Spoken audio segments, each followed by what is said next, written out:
Okay. How about you? How about you? Go follow them. You go and follow you. Okay.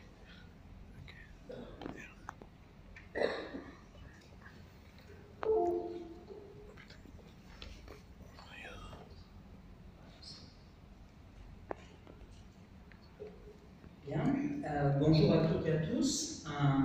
Un grand merci de m'avoir invité à l'ambassade de France, mes amis. C'est un grand plaisir d'être parmi vous. Ce n'est pas ma première visite au Qatar. J'étais venu il y a quelques années. Et j'ai pu mesurer, cette seconde visite, la progression de l'enseignement du français. Et je me réjouis de voir autant de professeurs de français inscrits à ce congrès. Je remercie également M. Ali Zenal, avec qui nous travaillons depuis pas mal d'années, pour l'accueil, le suivi des étudiants qatariens dans mon université. Il y en a encore 3 qui sont inscrits en licence et qui sont passés par une formation linguistique intense et qui ont de très bons résultats actuellement. Et ensuite, ils réussiront leur diplôme. Et je peux témoigner de l'implication très forte de M. Zenal et de son équipe pour le suivi, pour régler tous les petits problèmes qui peuvent arriver. Il est venu très souvent dans mon université pour suivre et rencontrer ses étudiants. Avant de commencer cette conférence, un petit mot quand même pour me présenter. Donc, je dirige le département de français langue étrangère de l'Université d'Artois.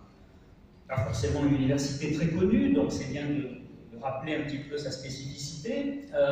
Elle est située entre Lille et Paris, pour faire simple, et elle est un petit peu au carrefour de grandes villes qui sont particulièrement accessibles rapidement pour les étudiants en particulier. 2 heures de l'Angleterre, 2 heures de Bruxelles, 1 heure de Paris, donc ça c'est un gros avantage. Il y a 11 000 étudiants répartis sur 5 sites, le site des sciences humaines étant celui d'Arras, où est situé bien sûr le français langue étrangère. C'est une université à taille humaine, j'insiste là-dessus, M. Zenal l'a également indiqué.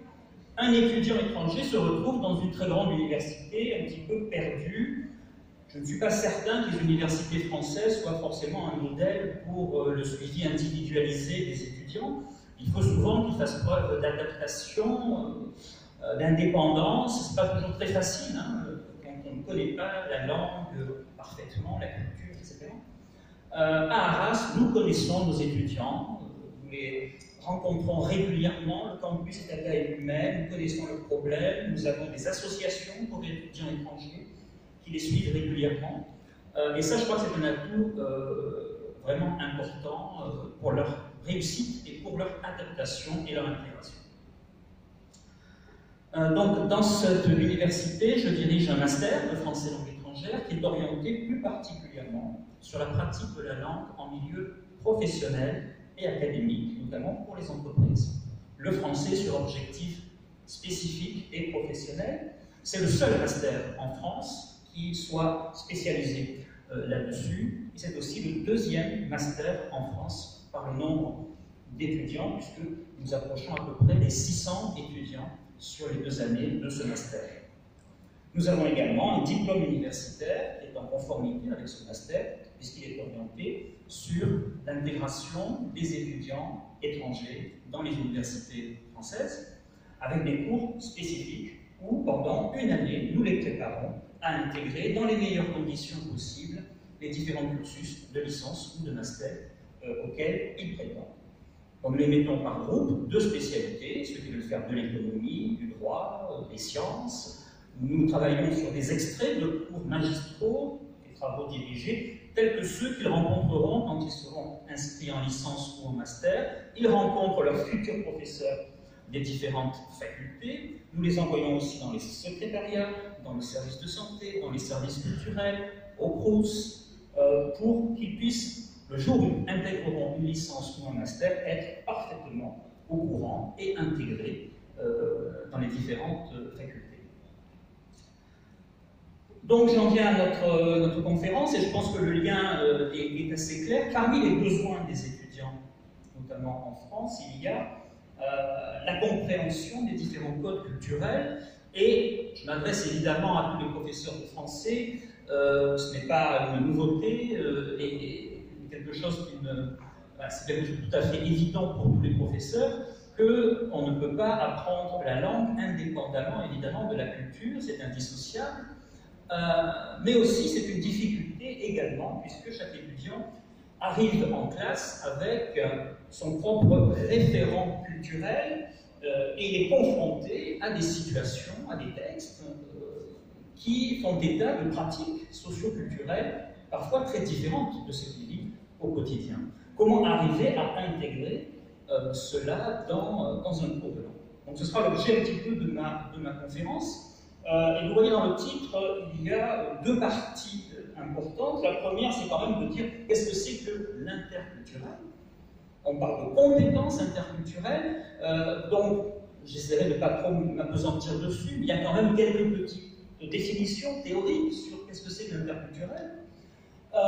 Que ce soit parmi les grands spécialistes, dont la plupart n'ont pas vu d'élèves depuis très longtemps, donc qui peut-être n'ont pas, comment dire, appliqué leur théorie sur le terrain, donc ça va être un élément important, mais également dans les outils en didactique des langues, je pense en particulier au cadre européen commun de référence pour les langues, comment cette compétence interculturelle est-elle définie.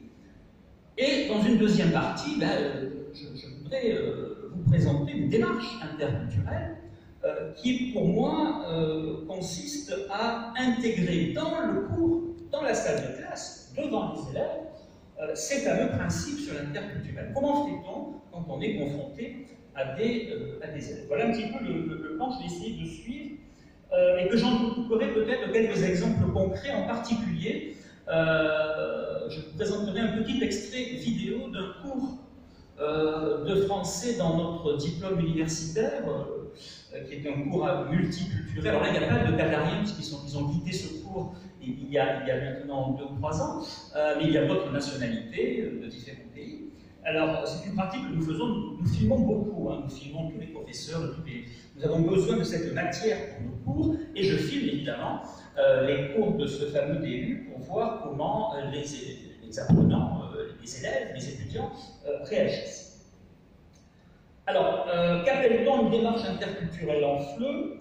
Alors bon, je vous rassure, je laisserai le diaporama, comme ça, évidemment, vous pourrez en profiter. J'ai peut-être mis beaucoup de choses, je ne sais pas faire le diaporama, donc c'est parmi mes faiblesses, donc je vous prie de me pardonner si j'ai mis un peu trop de texte.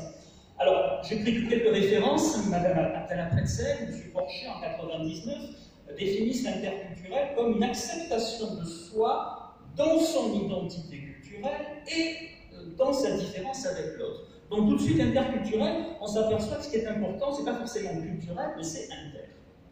L'interculturel est une forme d'interdépendance. Ça veut dire que mon identité ne se définit que parce que l'autre existe. Je ne sais pas si vous connaissez ce magnifique ouvrage de Michel Tournier qui s'appelle Vendredi ou les Lacs du Pacifique. Vous avez un homme qui se retrouve isolé sur une île déserte. Il est tout seul sur l'île déserte. Voilà. Et donc c'est le Robinson Crusoe pour prendre notre version. Eh bien, la première chose qu'il perd finalement sur cette île déserte, c'est son identité.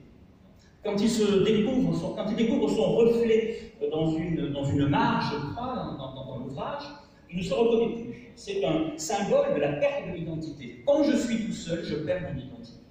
J'ai besoin de l'autre pour définir mon identité. Ça va être très important dans la définition de l'interculturel. Ça, c'est un premier élément. Alors donc, ça ne signifie pas que je vais perdre mon identité au contact de l'autre. Non. Il y a un effet, si vous voulez, de rapprochement et d'éloignement. L'autre me permet de me définir. Comment puis-je me définir si je suis tout seul? Je me définis par comparaison, finalement, à l'autre. Mais pour que je puisse me définir par rapport à l'autre, il faut que je puisse accepter l'autre. Si je le rejette,